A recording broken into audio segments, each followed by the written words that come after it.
Hello and a very good morning to all. Welcome to Rankers Gurukul and this is Radhika Gupta. I hope कि आप सभी लोग बहुत अच्छे होंगे, स्वस्थ होंगे।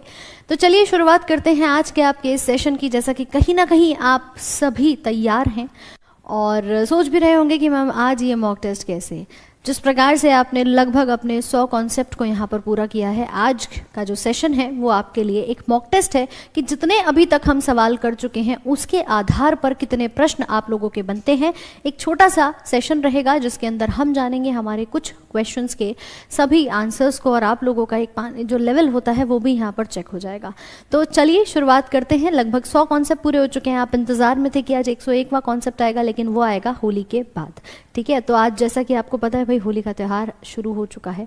आप सभी को भी ढेर सारी शुभकामनाएं और जीवन में आपके भी ये खुशियों के रंग जो हैं वो यूं ही भरते रहें और आपके जो सिलेक्शन का टारगेट है वो जल्दी से जल्दी पूरा हो, क्योंकि हमारे लिए तो असली सिलेक्शन वही होली, वही दिवाली, सब कुछ वही रहने वाला है। सो ऑडियो वीडियो क्लियरली आ रही है? एक बार बता देंगे मैम। सुनाई दे रहा है, दिखाई दे रहा है? बढ़िया से चीज़ों को शुरू करें। मॉक टेस्ट रहेगा आज डेफिनेटली। अभी तक तो देखो हमने हर एग्जाम को फोकस करते हुए आपके एसएससी, रेलवे सभी को ध्यान में रखते हुए अपने इस सीरीज को शुरू किया था, जिसके अंतर्गत आपने बेहतरीन तरीके से अपने कॉन्सेप्ट को जाना। लेकिन आज है सवालों की बारी। सो मैं ये भी आप लोगों से कहूँगी कि देखिए जितना शेयर कर सकते हैं शेयर करिएगा। आज होली दिवाली तो मैम एक तरफ, अपनी तैयारी एक तरफ। चलिए शुरू करते हैं। एंड रेडी हो तो भाई थम्स अप का साइन शेयर कर देना। ये पूरा सेशन आपके लिए rankers Gurukul official Telegram channel पर इसका पीडीएफ अपलोड करा दिया जाएगा, ताकि आप भी अपनी आसानी से पीडीएफ को एक्सेस कर पाएं। ठीक है, और बाकी तो मैम इसके बाद कल तो होली की छुट्टी आपकी रहेगी, उसके बाद आप लोगों की रेगुलर क्लास में हम अपने लास्ट कॉन्सेप्ट को, अंतिम क्लास को कवर करेंगे। ठीक है, पहला क्वेश्चन लगाते हैं। तैयार हैं सभी? और बेहतरीन तरीके से शेयर कर देना। ज़्यादा लंबा नहीं, लेकिन मैम एक छोटा सा सेशन आज के लिए यहाँ पर रहने वाला है। पहला क्वेश्चन आ चुका है कि नग्न बीज, बारहमासी, सदाबहार लकड़ी के पौधे किसकी विशेषता होते हैं? इन 100 कॉन्सेप्ट के बाहर से कोई सवाल नहीं है मैम, जो पढ़ा है उसके आधार पे आप लोगों का सवाल रहेगा। तो स्पीड से आंसर लगाना शुरू कर दो। एकदम रैपिड फायर वाला ये सेशन आपके लिए रहेगा कि नग्न बीज हैं, यानी जो बीज हैं हमारे वो ढके हुए नहीं होते, बारहमासी हैं, सदाबहार लकड़ी के पौधे होते हैं। इनका नाम बताना है, whether they are gymnosperms, bryophyte, angiosperms या टेरिडोफाइट। बहुत खूबसूरत आंसर आना शुरू हो चुका है कि मैम नग्न बीज विशेषता ही किसकी थी? आपके जिम्नोस्पर्म्स की थी। ठीक है, जिनको हम कहते हैं कि इनके ऊपर बीज पे कुछ भी ढका हुआ नहीं होता है।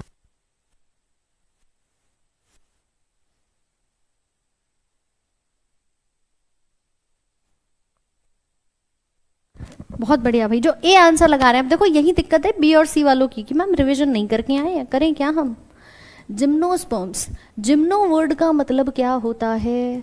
जिम्नो मतलब होता है जिसे हम कहते हैं नेकिड, यानी नग्न, जो ढका हुआ नहीं है। और स्पर्म वर्ड का मतलब क्या होता है? तो आप बताएंगे, इसको हम कहते हैं सीड। तो हिंदी में किसका मतलब बन गया? जिसके बीज ढके हुए नहीं हैं। ये बारहमासी होते हैं, सदाबहार लकड़ी के पौधे हैं, इन्हीं की विशेषता है हमारा जिम्नोस्पर्म्स का नाम। ठीक है, एग्जाम्पल में पाइनस, साइकस, देवदर, ये सब आपको बताए थे। ठीक है, ये सब नाम बताए थे, ये सब आते हैं इसके अंदर। ब्रायोफाइट्स तो एम्फीबियंस हैं, उभयचर हैं पादप जगत के। सरीसृप आते हैं टेरिडोफाइट्स के तौर पे। थैलोफाइटा बन जाता है हमारा शैवाल वाला नाम। करेक्ट है। आ जाओ अगले सवाल पर। फॉस्फोरस किसका एक आवश्यक घटक होता है? फॉस्फोरस किसके अंतर्गत पाया जाता है? बताइए भाई जल्दी से। न्यूक्लिक अम्ल, प्रोटीन्स, हीमोग्लोबिन या क्लोरोफिल, किसका एक मेंबर होता है?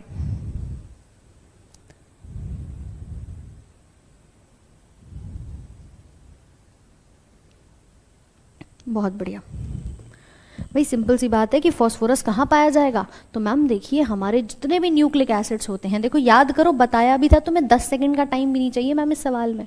डीएनए पढ़ाया था अभी लास्ट 2-3 कॉन्सेप्ट पहले ही, तो बताया था कि न्यूक्लिक एसिड्स में हमारा आता है डीएनए और आरएनए। इसी डीएनए के पास एक नाइट्रोजन का बेस था, एक शुगर था और एक फॉस्फेट का ग्रुप था या नहीं था? था मैम, बिल्कुल था। तो इसी को कहते हैं फॉस्फेट। ठीक है, इसी को नाम दिया जाता है फॉस्फेट का ग्रुप। तो ध्यान रखना भाई, फॉस्फेट भी हमारा कहाँ प्रेजेंट होता है?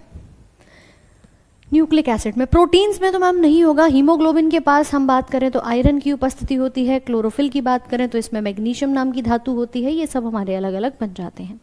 अगला प्रश्न, hepatology is related to which part of the body. अब तुम्हें सवाल आसान लगने शुरू हो जाएंगे क्योंकि मैम तैयारी हमारी इस प्रकार की है, हमने कॉन्सेप्ट इतने बारीकी से पढ़ लिए हैं तो सवाल भी आसान ही लगेंगे। लगाओ, हेपेटोलॉजी इसका संबंध शरीर के किस अंग से होता है? हाँ जी, बढ़िया से बताइए।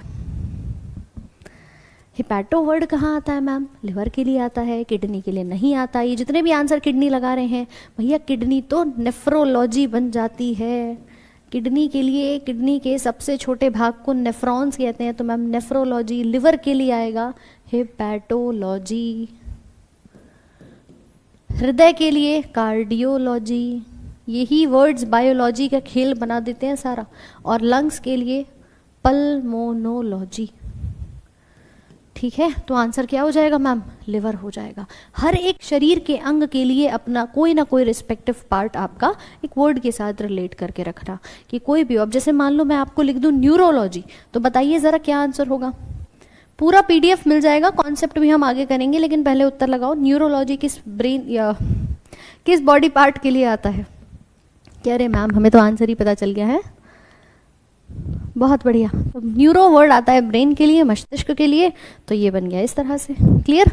Answer is option number C. इसका रंग बदल दें। चलो नेक्स्ट क्वेश्चन बताइए, which organ controls your respiration. कौन सा अंग श्वसन को नियंत्रित करता है? टाइमर स्टार्ट हो चुका है। बताओ भाई जल्दी से, कौन सा अंग श्वसन को नियंत्रित करता है? ट्रैकिया, इसोफेगस, लिम्फ नोड्स या मेड्यूला ऑब्लोंगेटा? रेस्पिरेशन को कंट्रोल कौन करेगा मैम? ऑर्गन से नहीं होगा, ब्रेन का ही कोई भाग होगा। जो ट्रैकिया लगा रहे हैं, ट्रैकिया जस्ट एक श्वास नली है, ऑक्सीजन अंदर जाएगी बाहर आएगी, उसका पैसेज बना रही है मैम, बस। ब्रेन का एक हिस्सा होता है जिसको कहते हैं मेड्यूला ऑब्लोंगेटा। बताया था ये जितनी भी अनैच्छिक गतिविधियां हैं उनको संभालता है। अनैच्छिक गतिविधियां हैं उन्हें संभालने का काम करता है, इनवॉलंटरी एक्शंस को संभालता है। ठीक है, तो आप बता सकते हैं कि ये कहलाता है हमारा मेड्यूला ऑब्लोंगेटा का भाग। Answer is option number D correct हो जाएगा। क्लियर है? अनैच्छिक गतिविधियां, इसी में देखो उल्टी आ रही है किसी को तो ये संभालेगा। इसके अलावा हमने बताया कोई गैस्ट्रिक सिक्रीशन है, पेट में कुछ हो रहा है, जठरांत संबंधी गतिविधियां, उन्हें संभालेगा। आपका जो कार्डियोवैस्कुलर सिस्टम है, दिल कैसे धड़क रहा है, ब्लड कैसे जा रहा है, सब कुछ यही संभालता है जो अनैच्छिक होती हैं। तो आंसर इज मेड्यूला। ये देख सकते हैं किस तरह से हमारे फेफड़े कॉन्स्ट्रिक्ट और रिलैक्स कर रहे हैं। वॉल्यूम इन, मतलब जैसे ही आपको ऑक्सीजन इन होता है तो वॉल्यूम बढ़ जाता है और उसके बाद छोड़ने पर आपका पूरा का पूरा कार्बन डाइऑक्साइड जो है वो बाहर जाता है, वॉल्यूम भी इसका घट जाता है। अगला सवाल बताएंगे स्क्रीन पर, कहाँ गया? ये रहा। विच ग्लैंड सिक्रीट्स ग्रोथ हार्मोन। बताओ भाई कौन सी ग्रंथि वृद्धि हार्मोन को बनाती है? बेटा ये सब एक्सपेक्टेड सवाल हैं, इनसे संबंध में कॉन्सेप्ट हम कर चुके हैं। अभी मैं मॉक जो है वो भी आपके आगे कराऊंगी, तो पैनिक मत करो, मॉक भी आगे करेंगे। अभी होली के बाद बहुत कुछ होना है मैम, लेकिन अभी के लिए आज होली है, त्योहार है मैम, आज त्योहार पे क्लास ले रहे हो, जरूरी थोड़ी है भाई हमेशा आपकी त्योहार ही पूरा दिन सेलिब्रेट हो, आधा एक घंटा क्लास भी ले सकते हो। कौन सी ग्रंथि से ग्रोथ हार्मोन बनता है? तो हमारी पिट्यूटरी ग्लैंड से बनता है। बहुत शानदार आंसर। ये जितने भी ए और बी में कंफ्यूज हो रहे थे, थायराइड नहीं बनाता, थायराइड जस्ट गले में है। अपने हार्मोन्स T3 T4 थायरॉक्सिन को बनाता है। ये पीयूष ग्रंथि बनाती है वृद्धि का हार्मोन, जिससे हाइट बैलेंस होती है। ज्यादा हार्मोन बन जाएगा ग्रोथ का तो हाइपर सिक्रीशन, और कम बन गया तो हाइपो सिक्रीशन। हाइट बढ़ भी सकती है, हाइट कम भी हो सकती है, इस प्रकार का भाग होगा। नेक्स्ट, कप्फर की कोशिकाएं कहाँ होती हैं? स्प्लीन, किडनी, ब्रेन या लिवर? कप्फर की कोशिकाएं, बेटा रैपिड फायर आज ढेर सारे क्वेश्चंस कर लेंगे, बताते चलो। कप्फर की कोशिकाएं कहाँ होती हैं? प्लीहा, वृक्क, मस्तिष्क या यकृत में? खूबसूरत है। कहाँ होती है मैम? लिवर के अंदर होती है। अच्छा, काम क्या होता है इसका? ये जो लिवर ब्रेन दे रहे हैं वो तो खैर गलत है। ब्रेन में न्यूरॉन, इसके अलावा किडनी में नेफ्रॉन, लिवर में हेपेटिक सेल्स भी आते हैं और ये कप्फर सेल्स भी आते हैं जो मैक्रोफेज की तरह काम करती है। मैक्रोफेज बोले तो कि मैम जितने भी हमारे विषैले पदार्थ हैं उन्हें निकाल करके बाहर फेंकेगी। बाकी हेपेटिक सेल्स पाए जाते हैं। ये हेपेटिक सेल्स आपके लिवर के ही सेल्स होते हैं, जो कि जिनसे मिलकर के आपका लिवर बना हुआ होता है। ठीक है, ये देख पा रहे हो, लिवर के 2 लोब्स होते हैं, इनमें ये हेपेटिक सेल्स आपके उपस्थित होते हैं। मैक्रोफेज की तरह गप्फर की कोशिकाएं शरीर के सारे विषैले पदार्थ को बाहर निकाल फेंकने का काम करती है। अगला बताइए, किसकी खराबी के कारण व्यक्ति का मल सफेद रंग का हो जाता है?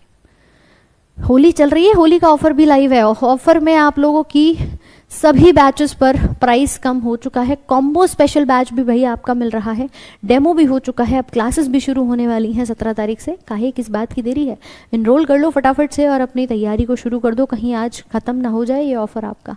तो आपके लिए होली स्पेशल अभी लाइव है, जीएस स्पेशल बैच पर भी, साइंस स्पेशल पर भी और कॉम्बो स्पेशल पर भी। तीनों बैचेस हमारे डिस्काउंटेड प्राइस पे मिल रहे हैं। और कॉम्बो तो मैम इतना प्यारा, मात्र 1999 में। जल्दी जल्दी से एनरोल कर लेना उसको।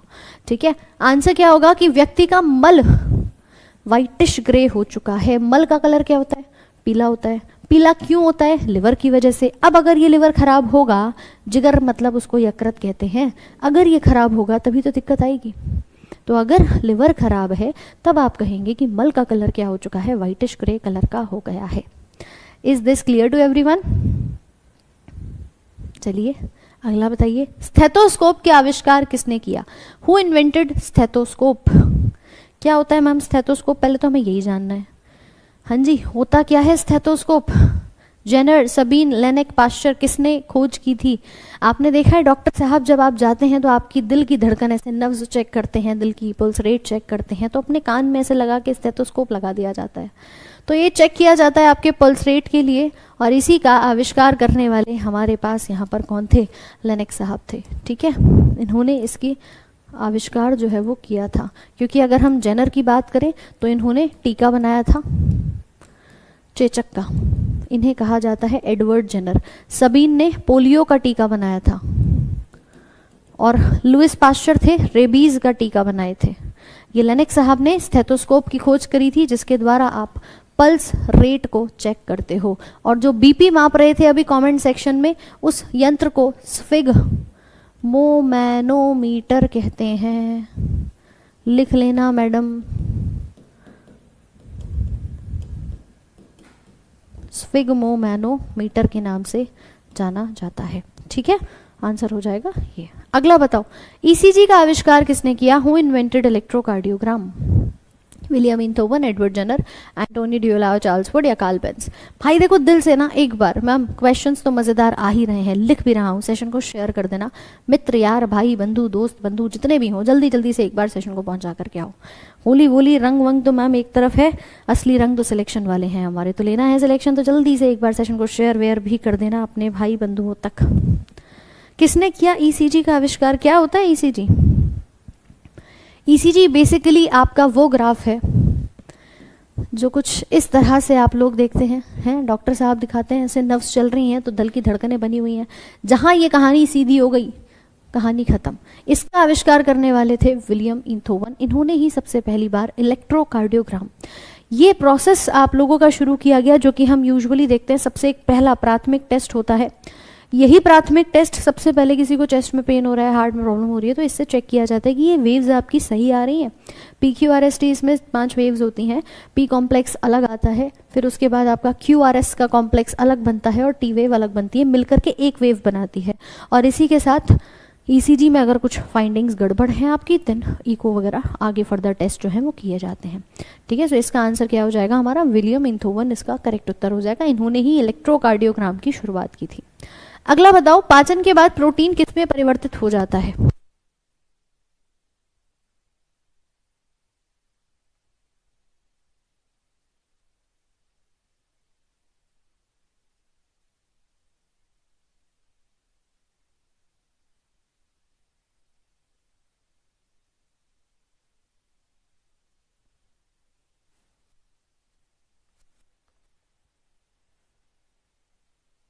बहुत बढ़िया।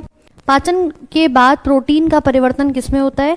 तो ये अपने छोटे छोटे भाग अमीनो अम्ल के अंदर टूट करके तैयार हो जाता है। तो प्रोटीन क्या बनाता है? अमीनो एसिड बनाने का काम करता है। आवाज आ रही है सभी को साफ?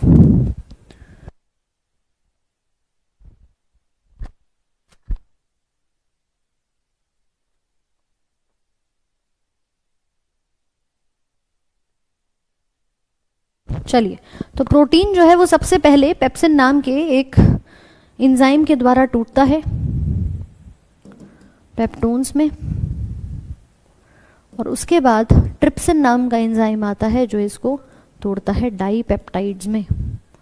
डाईपेप्टाइड्स, यहाँ आया पेप्सिन, डाईपेप्टाइड्स ने अपना एक एंजाइम फिर लगाया डाईपेप्टाइडेज, नाम के पीछे देखो एज आ जाता है, और ये टूटता है फिर आपके अमीनो एसिड्स के अंदर। तो कुल मिला के कहानियाँ इतनी लंबी चलती है मैम, एक एंजाइम ये रहा, एक ये रहा, ये सारे मिलकर के इसको सबसे छोटे भाग building block of the body protein को अमीनो एसिड में तोड़ देते हैं।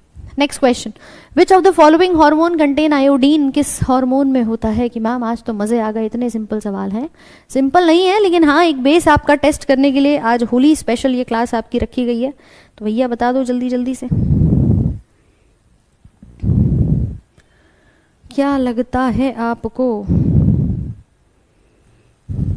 करेक्ट, आयोडीन के लिए थायरॉक्सिन का नाम आएगा। थायराइड ग्रंथि जो है वो इसको बनाने में मदद करती है। थायरॉक्सिन वैसे देखा जाए तो T3, T4, थायरॉक्सिन, ये हमारे 3 हार्मोन जो हैं वो बन करके तैयार हो जाते हैं।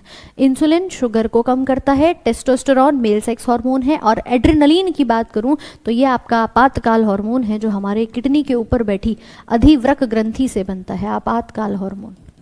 एसएससी वाले तो ध्यान दे ही, लेकिन उसके साथ साथ जो रेलवे वाले हैं वो भी अपने इस सेशन पे ज़रूर से ध्यान दें, क्योंकि अगले महीने एनटीपीसी का पेपर है और उसके बाद आपका ग्रुप डी का भी पेपर है। ठीक, डेट सबकी अलग भग लाइन है, अगले 2-3 महीने पेपर पे ही ध्यान देना है।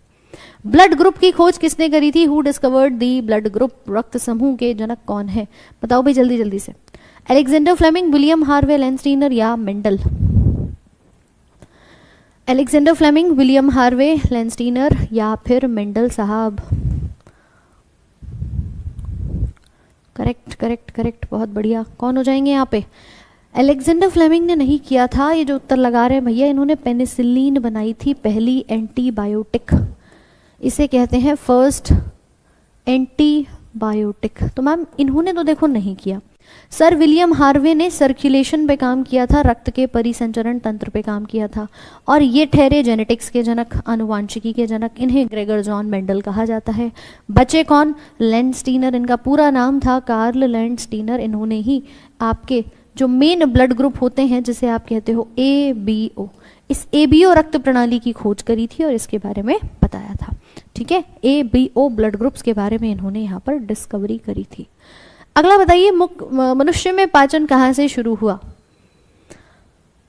जल्दी जल्दी से करो। देख रहे हो मतलब कमेंट सेक्शन में कितना रंग बरस रहा है। इस रंग को बाद में बरसा लेना, पहले सवालों पे रंग बरसा लो जरा जल्दी से, है सही सही सवालों के आंसर बरसा लो आज कमेंट सेक्शन में जल्दी जल्दी। पाचन कहाँ से शुरू हुआ? मुख से शुरू हुआ। मतलब इन क्वेश्चंस में 10 सेकंड मैम देखते ही आंसर है। जीएस इसीलिए गेम चेंजर है, आता है तो ठीक है, नहीं है तो फिर मैम तुक्का कितना भी लगा लें, गलत तो गलत ही है। ठीक है, एग्जैक्ट चीजें पता है, मुख से पाचन शुरू होता है और उसके बाद पूरी आहार नाल में 9 मीटर लंबी आहार नाल है जिसके द्वारा ये चलता चला जाता है। रक्त की किसकी उपस्थिति के कारण लाल रंग का होता है? रक्त किसकी उपस्थिति से रेड कलर का दिखाई देता है? बताओ। साइटोक्रोम, क्लोरोफिल, हीमोसाइनिन या हीमोग्लोबिन? कौन है जो रेड कलर इंपार्ट करता है? करेक्ट, हीमोसाइनिन नीला रंग देता है, ऑक्टोपस का रंग नीला होता है, ठीक है, ब्लू कलर। क्लोरोफिल हरा, और साइटोक्रोम होते हैं कुछ इलेक्ट्रॉन के कैरियर, इलेक्ट्रॉन्स को लेकर के घूमते हैं, ये आपके कहे जाते हैं। अगला बताइए, इनमें से कौन सी अश्रु ग्रंथि होती है? निम्न में से किसे अश्रु ग्रंथि कहा जाता है? किसे कहते हैं अश्रु ग्रंथि? लैक्रिमल, पिट्यूटरी, थायराइड या पेनक्रियाज? पीडीएफ क्लास खत्म हो जाए उसके बाद मिल जाएगी, बाकी पुरानी भी सारी पीडीएफ जा चुकी है और डेमो वाली पीडीएफ एप्लीकेशन पर ही है, वहां से आप ले सकते हो। ठीक है, अब भी डेमो नहीं है और बाकी जो भी होंगे वो आपको अपडेट मिल जाएगा। एंड रिमेनिंग आप एक काम ज़रूर करिएगा, अपने बैचेस में आप लोगों की पूरी तैयारी जो चल रही है उससे आप शुरुआत कर सकते हो। ऑफर्स अभी लाइव हैं। ठीक है भाई, बहुत शानदार। आंसू कहाँ से बनते हैं? तो मैम आंसुओं की ग्रंथि को कहते हैं लैक्रिमल अश्रु ग्रंथि। पिट्यूटरी ब्रेन में, पीनियल हमारी, पीनियल तो क्या नहीं है, थायराइड है गले में, पेनक्रियाज हमारे एब्डोमिनल कैविटी में। लैक्रिमल आंसू बनाती है और यही जब सूख जाती है तो विटामिन ए की कमी कही जाती है कि विटामिन ए की कमी के कारण ये ग्रंथि हमारी सूख गई। ये ऊपर देख रहे हो वो बैठी लैक्रिमल ग्लैंड। अगला सवाल, smallest bone of human body, मानव शरीर की सबसे छोटी हड्डी क्या है, किस नाम से जानी जाती है?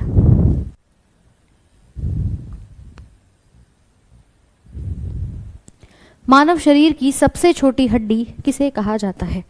नाक की हड्डी है, कान की है, स्टेपिस आंसर आ रहा है, इसे कहते हैं कान में। अच्छा, कान में कौन से भाग में है तो बताना, मध्य कान में होती है। बायोलॉजी में आसान से आसान और टफ से टफ सवाल है, जो सोच रहे हैं ना अभी 2 मिनट में इतने सारे भयंकर क्वेश्चन लगाएंगे फिर कहोगे मैम ये क्या हो गया। लेकिन एक भरोसा है भी कि आपने तो देखिए हमारा पूरा कॉन्सेप्ट किया है, तो मैम वो भी गलत नहीं होने अगर तुमने कंसिस्टेंटली काम किया है। तो सबसे छोटी कौन सी है? स्टेपिस है। अगला, कौन सी ब्लड वेसल प्योर ब्लड को लंग से हार्ट तक लेकर आती है? कौन सी रक्तवाहिकाएं शुद्ध रक्त को फेफड़ों से हृदय तक लेके जाती हैं? लगा दो answer. Which blood vessel carry pure blood from the lungs to the heart? रक्त को फेफड़ों से लेकर के और हृदय तक जाती है, और वो भी प्योर ब्लड को। तो ध्यान रखना भैया, इसी को पल्मोनरी वीन कहते हैं। क्यों कहते हैं? क्योंकि मैम ये अपवाद है, ये एक अपवाद होती है। उसने कहा लंग से लेकर के हार्ट तक ऑक्सीजनेटेड ब्लड जा रही है, तो ये हमारी अपवाद वाली फुसफुसी है। लंग से ला रही है या ले जा रही है, तो हम पल्मोनरी की बात करेंगे। ये प्योर ब्लड कैरी करती है लंग्स टू यानी बॉडी टू हृदय तक। और पल्मोनरी धमनी क्या करेगी? CO2 वाला ब्लड लेके जाती है। कहाँ से कहाँ तक? हमारे हार्ट से लंग्स तक। तो ये दोनों ही एक्सेप्शन है, इन दोनों का ध्यान रखना। ये इस तरह से काम करती है और आंसर हो जाएगा पल्मोनरी वेन। बहक गए ना, देख लो। चलो अगला लगाओ। How many incisor teeth are there in an adult human? कितने कृंतक के दांत होते हैं किसी भी वयस्क मनुष्य में?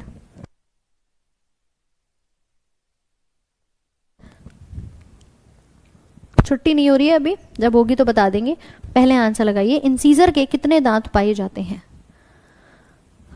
ऊपर का जबड़ा अलग, नीचे का जबड़ा अलग, इन दोनों ही जबड़ों में मैम हमारे 32 दांत अरेंज होते हैं। इंसीजर के होते हैं 4 आगे और 4 नीचे की तरफ। ठीक है, 4 और 4 8 दांत। तो टोटल इंसीजर के कितने दांत हैं? 8 दांत हमारे पास उपस्थित होते हैं। ये देखो, ये जबड़ा दिखता है ना, टोटल 32 दांत होते हैं। दंत सूत्र की बात करेंगे तो क्या बन जाता है? 2 1 2 3 बाई 2 1 2 3 गुणा। तो ये मानव का, एडल्ट का कंप्लीट 32 दांतों का दंत सूत्र बन जाता है। इस प्रकार से दांत हमारे व्यवस्थित दिखाई देते हैं। अगला आपसे कह रहा है which part of tongue bear cells for sour taste? खट्टा स्वाद जीभ के किस भाग पर आता है? स्टार्टिंग में 10-11वां कॉन्सेप्ट पढ़ा था, तब बताई थी सारी बातें, लेकिन रिविजन किया हो तो और आसानी हो जाए। खट्टा स्वाद किस भाग में आता है? बता दो जल्दी से। बहुत बढ़िया।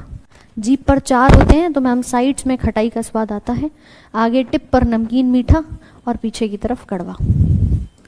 यहाँ टिप पर नमकीन और मीठा स्वाद आएगा और साइड्स में कड़वा स्वाद आना शुरू हो जाता है, साइड्स में खट्टा आता है। ठीक है, ये देख सकते हैं इस तरह से हमारे टेस्ट बर्ड्स हैं। टोटल 4 टेस्ट बर्ड्स उपस्थित होते हैं।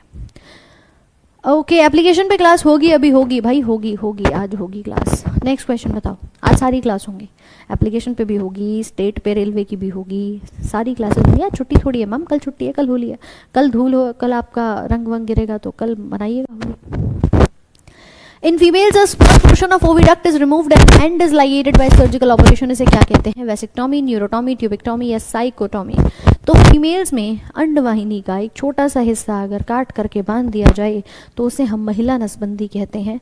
ट्यूबिक्टोमी का नाम दिया जाता है। क्यों? क्योंकि फेलोपियन ट्यूब होती है जो ओवम को कैरी करती है, और अगर मैं इसी फेलोपियन ट्यूब का एक भाग कट करके लाइगेट कर दूं, सोचो कि ये जो ओवरी होती है कुछ इस प्रकार से इसमें से ये निकल रही है, इसको बीच में से यहाँ काट करके और बांध दिया जाए तो इसे हम कहते हैं ट्यूबिक्टोमी के नाम से। और पुरुषों में जो शुक्राणु को लेके जाती है वो कहलाती है आपकी वास डिफरेंस। उसे काट देने पर, काट करके वहीं बांध देते हैं ऑपरेट करके, वास डिफरेंस होती है तो उसको वेसेक्टोमी का नाम देते हैं। ये मेल्स में होता है। ठीक है, आंसर हो जाएगा बी। ठीक है भाई, तो आंसर इस प्रकार से बता सकते हैं। अगला प्रश्न है, मिलान करिए हड्डियों के नामों को हड्डियों के बेसिकली जो कॉमन नेम है उनके साथ कि कौन सी हड्डी कही जाती है इन सभी नामों के साथ।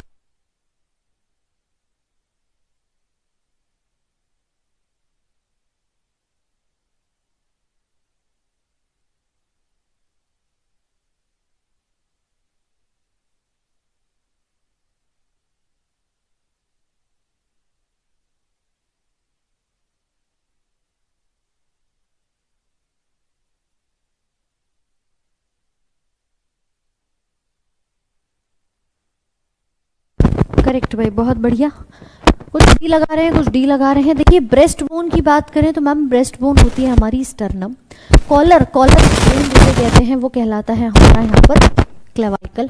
घुटने का पटेला और शोल्डर ब्लेड स्कैपुला होता है। तो कुल मिला के 4 1 2 3 4 1 2 3 यानी कि ऑप्शन नंबर डी सही हो जाएगा। तो बी और डी वालों कंफ्यूजन मत रखना। ब्रेस्ट बोन ही होती है स्टर्नम, कॉलर पे क्लेवाइकल होती है, एक पतली सी इस प्रकार की हड्डी है और इसके नीचे हमारी ये स्कैपुला निकली हुई होती है, इसको शोल्डर का ब्लेड कहते हैं। So this is your scapula और ऊपर वाला कहलाता है क्लेवाइकल और घुटने की हड्डी को पटेला का नाम दिया जाता है। ठीक है, सो आंसर इज 4 1 2 3 बोले तो option number D is the correct one. ये हड्डियां 206 पूरी याद कराई थी। ये देख सकते हो, ये हमारा शोल्डर ब्लेड कैसे घूमता हुआ नजर आ रहा है। ये शोल्डर का गर्डल है पूरा का पूरा और इसी प्रकार से हमारी हड्डियां व्यवस्थित होती हैं। अगला आपसे कह रहा है highest tax on in the hierarchy of classification. वर्गीकरण में सबसे उच्चतम टेक्सॉन का नाम बताओ। किंगडम, क्लास, फाइलम या जीनस, किसे कहते हैं सबसे हाई जो हमारा हायरार्की में बन जाता है।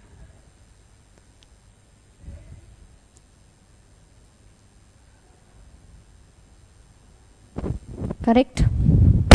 देखिए एक चीज का ध्यान और रखना, यहाँ तो हम पूरी पूरी थ्योरी पढ़ ही रहे हैं, लेकिन इस थ्योरी के साथ साथ क्वेश्चंस आपने कॉन्सेप्ट बेसिस पे तो किए ही हैं।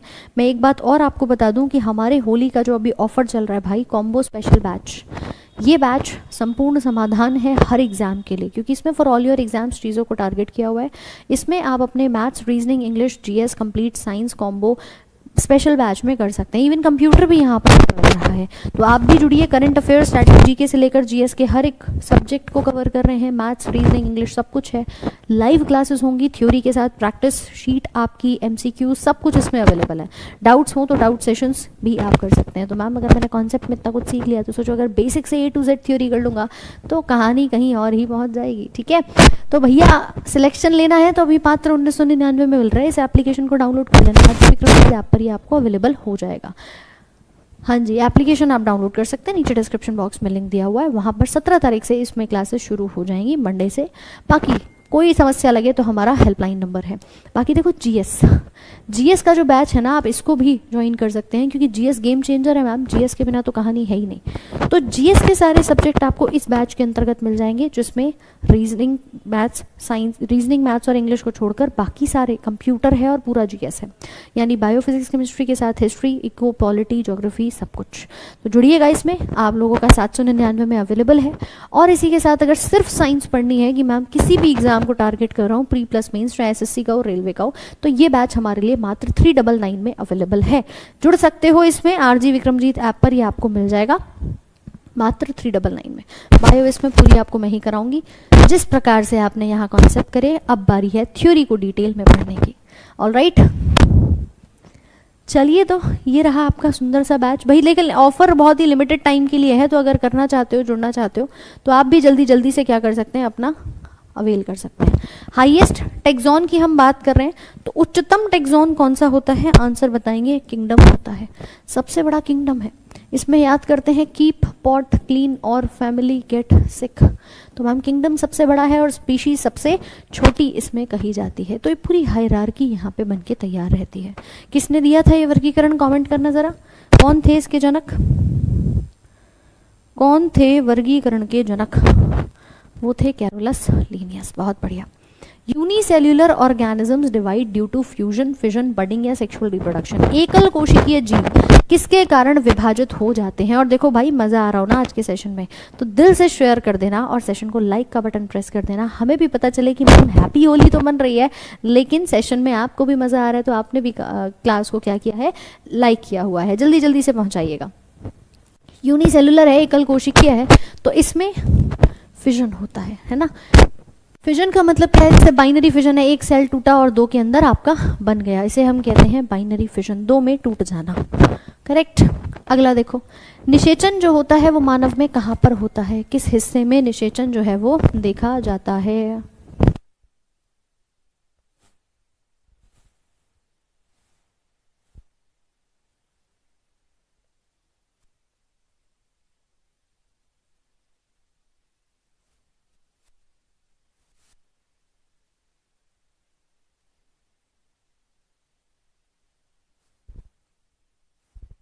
करेक्ट। कहाँ पर होता है भाई? फेलोपियन ट्यूब का नाम तो आप सबने सुना है, लेकिन यहाँ पर ओविडक्ट लिखा है तो मैम सेम ही तो है।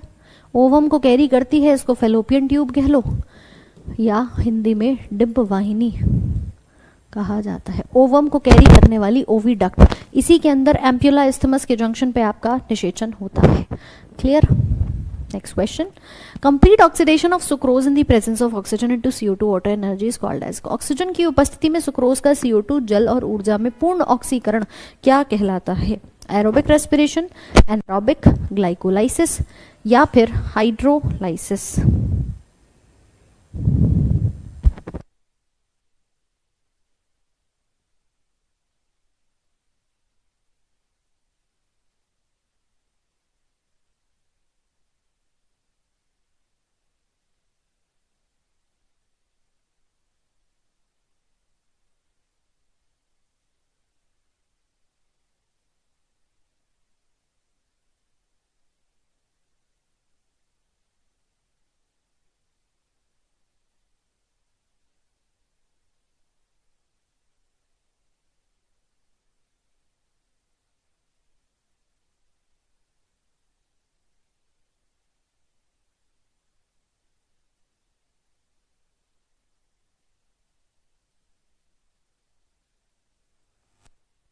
करेक्ट भाई, बहुत ही शानदार। कंप्लीट ऑक्सीडेशन की बात कर रहा है तो मैम इसी को तो एरोबिक रेस्पिरेशन कहते हैं, कि आपका वायवीय श्वसन जिसमें ऑक्सीजन की उपस्थिति है, CO2 पानी और H2O में, मतलब एनर्जी में इसको बदल दिया है। ठीक है, तो CO2 जल और ऊर्जा में बदल देना वायवीय श्वसन कहलाता है। इसके रिएक्शन अगर पूछे तो आप बता सकते हो C6H12O6 प्लस 6O2 क्या बनाएगा? 6H2O प्लस आपका CO2, 6CO2 प्लस 36 से 38 ATP। राइट। एनारोबिक में क्या होता है? ऑक्सीजन कमी हो जाती है, लैक ऑफ ऑक्सीजन है, या फिर एब्सेंस हो जाती है, होता ही नहीं है, या तो फिर होता है तो मैम बहुत थोड़ा सा होता है। ठीक है। ग्लाइकोलाइसिस यानी ग्लूकोज बेसिकली आप क्या कर रहे हैं, उसका ब्रेक डाउन कर रहे हैं, और हाइड्रोलाइसिस मतलब पानी के साथ इसका ब्रेक डाउन। अगला सवाल है कि blood group which have both the antibodies, किस रक्त समूह में दोनों एंटीबॉडीज पाई जाती हैं? लगाओ ना आंसर जल्दी से भाई।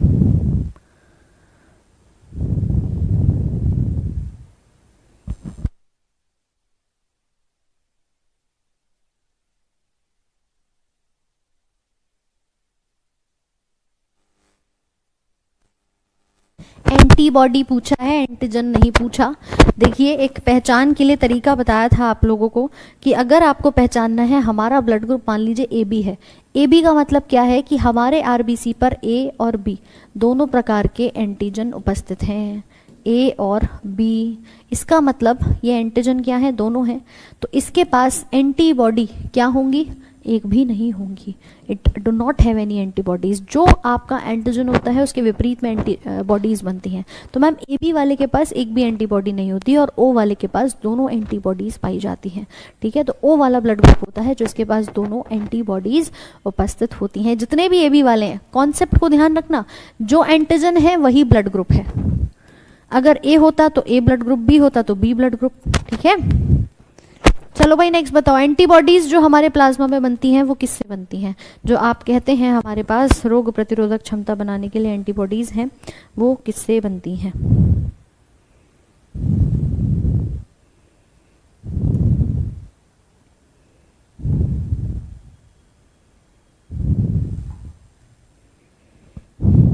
बहुत बढ़िया। आंसर क्या हो जाएगा इसका? न्यूट्रोफिल्स हो जाएगा, है ना। वही तो गलत हो जाता है फिर मैम। अरे एंटीबॉडीज बनानी है, लिम्फोसाइट से बनेगी कि न्यूट्रोफिल से बनेगी? मैम सारे WBCs का टाइप है, लेकिन यही हमने बताया था कि आपके WBCs में लिम्फोसाइट्स का काम होता है, T सेल्स B सेल्स बनाते हैं एंटीबॉडीज को बनाने का, यही बनाते हैं एंटीबॉडीज। बहुत शानदार। चलिए क्वेश्चन नंबर 25। मानव की आंख के रेटिना पर बनने वाला प्रतिबिंब कैसा होता है? अभी पढ़ाए 2 दिन पहले तो। लगाओ भाई, इमेज बनती है रेटिना पर, कैसी बनती है?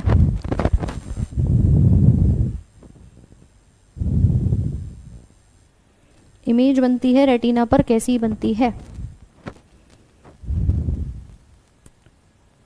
वर्चुअल एंड इरेक्ट क्या बात है भैया, ये बी और सी वालों को नोबेल पुरस्कार देना पड़ेगा। रियल एंड इन्वर्टेड इमेज बनती है आंखों में। मोहतरमा जो दिखाई देंगी वो कैसी दिखेंगी मैम? इमेज बनेगी उल्टी, दिख तो रही है सीधी लेकिन इमेज बनती है जाकर के उल्टी। रियल एंड इन्वर्टेड इमेज इसको हम यहाँ पर कहते हैं। हमारे पर्दे पर पर्दा जो कि इमेज फॉर्मेशन कराता है, देखिए कुछ इस प्रकार की इमेज कैसी बनी? उल्टी बनी। और यही इमेज हमारे ब्रेन के पास जाती है, ब्रेन प्रोसेस करता है कि देखा है तो किसको देखा है। चलो सीधा करके बताता हूँ, ठीक है, सीधा करके बताता हूँ। आंखों का खेल कुछ इस प्रकार से है कि आंखों का रंग अगर पूछ लिया जाए किसके द्वारा आता है, तो मैम ये जो लग रहा है ना लेंस, ये तो लेंस है, बट हमारी आंखों का कलर आइरिस का कलर होता है। ये जो रंगीन भाग है इसी को हम आइरिस के नाम से जानते हैं। तो हमारी आंखों में रंग कौन देता है? आइरिस देता है। ये काला वाला बीच का हिस्सा पुतली कहलाती है, और ये जो ट्रांसपेरेंट भाग है इसको कॉर्निया कहा जाता है। तो आंखों के अंदर कुछ इस प्रकार के जो विभिन्न रंग आते हैं आइरिस के द्वारा आते हैं। आजकल तो लोग लाल, पीली, गुलाबी मर्जी चाहे जैसी आंख कर लेते हैं, लेकिन सही थोड़ी लगती हैं ये सारी चीज़ें, क्यों भाई? अगला बताओ, स्पाइनल नसें कितने संख्या में होती हैं? How many number of spinal nerves are present? मजा आ रहा है आज के सेशन में? लग रहा है मैम स्कोर बता देना बस मुझे एंड में कि कितना स्कोर रहा है ना। आधे सोच रहे हैं मैम क्लास जो है वो रिकॉर्डेड चल रहा है। बेटा पढ़ लो, यहाँ पढ़ने पे ध्यान दे लो। तुम्हें सवालों से मतलब है, मॉक टेस्ट से मतलब है कि क्लास में रिकॉर्डिंग है, लाइव है, नहीं है? कोशिश कर रहे हैं कि आपको ज़्यादा से ज़्यादा रैपिड फायर कंटेंट पे ध्यान दे, लेकिन नहीं मैम, इन्हें रिकॉर्डेड लाइव, इनकी समस्या बहुत ज़्यादा है। स्पाइनल नसें ना तो 10 होती हैं। अब देखो यही होता है ओवर कॉन्फिडेंस कि मैम हमने फटाक से आंसर लगा दिया लेकिन उत्तर गलत लगाया। ना 10 है, ना 15 है, ना 12 है। ये होती है none of these. There are 31 pair of spinal nerves, C, T, L, S, C। यहाँ आती हैं आपकी 5 नहीं, ये होती हैं 8, 12, 5, 5, 1। ठीक है, तो ध्यान रखना टोटल कितनी हो गई? 31 जोड़ी उपस्थित होती हैं। नेक्स्ट क्वेश्चन है, to complete 1 heart beat the time taken is. एक दिल की धड़कन को पूरा करने में लगने वाला समय 1 सेकंड, 1 मिनट, 1.5 सेकंड या 0.8 सेकंड। ये टॉप 30 क्वेश्चंस आज हम कवर करेंगे और इसी के साथ आप अपना स्कोर बताइएगा कि मैम 30 में से हमने कितने क्वेश्चन सही किए, कितने गलत किए। बाकी आज एप्लीकेशन पर और बाकी अन्य सभी क्लासेस आपकी एज यूजुअल जैसे चलती हैं वैसे ही चलेगी। कल की छुट्टी है, आज की छुट्टी नहीं है, है ना। फिर हम होली जो है कल मनाएंगे भैया। Option number D 0.8 second answer सही हो जाएगा, क्योंकि 0.8 सेकेंड में ही एक दिल की धड़कन, एक कार्डियक साइकिल को कहा जाता है। ठीक है, एक कार्डियक साइकिल आपकी 0.8 सेकेंड में कंप्लीट होती है। ध्यान रखना 72 बीट्स प्रति मिनट आते हैं, ये पल्स रेट है। Next question, bones join with muscles with the help of. हड्डियां मांसपेशियों से किसके मदद से जुड़ती हैं? लिगामेंट, टेंडन, कार्टिलेज या स्मॉल मसल्स। ये जो तुम सोचते हो ना मैम आपने ध्यान नहीं दिया, कमेंट इग्नोर कर दिया, बेटा टीचर का ध्यान होता है कि आपको कंटेंट समझाए, बताए, है ना। फोकस जरा यहाँ ज़्यादा होता है। तो आप भी कोशिश किया करो कि जब चैप्टर चल रहा है, चीज़ें चल रही हैं, थ्योरी चल रही है, थोड़ा रुक जाऊँ मैं, थोड़ा संभल जाऊँ। आज उसको रंग लगाने जाऊँगा, पढ़ लो, पढ़ने पे ध्यान दे लो, अपनी किताबों को रंगीन कर दो, जल्दी हाइलाइटर से सुंदर सुंदर सा बना दो इसको। रंग असली तो तुम्हारे जीवन का वही है कि मैंने रंगीन कर दिया, मतलब पढ़ लिया, रिवीजन कर लिया। वो किताबें जो सूनी सूनी सी दिखती है ना, पता चल जाता है कि अभी कुछ पन्ने खुले ही नहीं है। यहाँ पर हाइलाइटर से सुंदर सा सजा दो उनको, हैप्पी होली कर दो फटाफट से। बोन्स मसल से ज्वाइन कर रही हैं, किसकी मदद से? टेंडन की मदद से। लिगामेंट्स का काम होता है बोन टू बोन कनेक्ट करना। समझ गए कहानी? अगला सवाल, मेल सेक्स हार्मोन कौन सा होता है? अरे answer which is known as male sex hormone. Hormones के ऊपर काफ़ी क्वेश्चंस आपके रहे हैं, तो थोड़ा सा इन पर भी ध्यान दीजिएगा।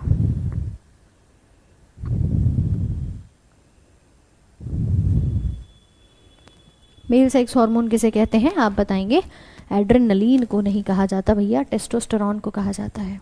ये आपातकाल हार्मोन है, ये प्रेगनेंसी हार्मोन है और ये एफएसएच हमारे फॉलिकल्स को बनाने में मदद करता है। टेस्टोस्टेरॉन को कहते हैं मेल सेक्सुअल हार्मोन।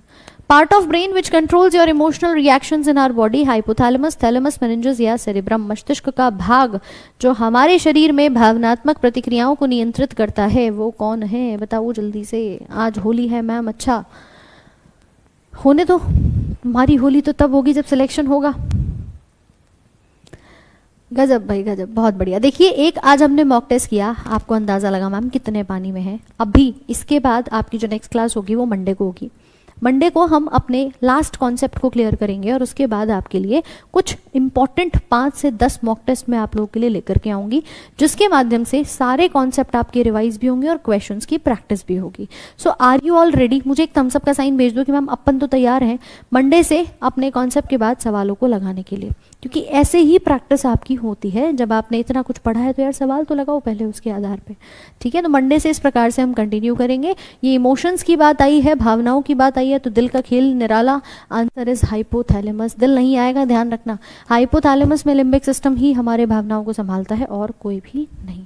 आंसर हो जाएगा ऑप्शन नंबर ए। ध्यान रखेंगे किसके अंदर आता है, तो ये फोर्थ ब्रेन का भाग होता है।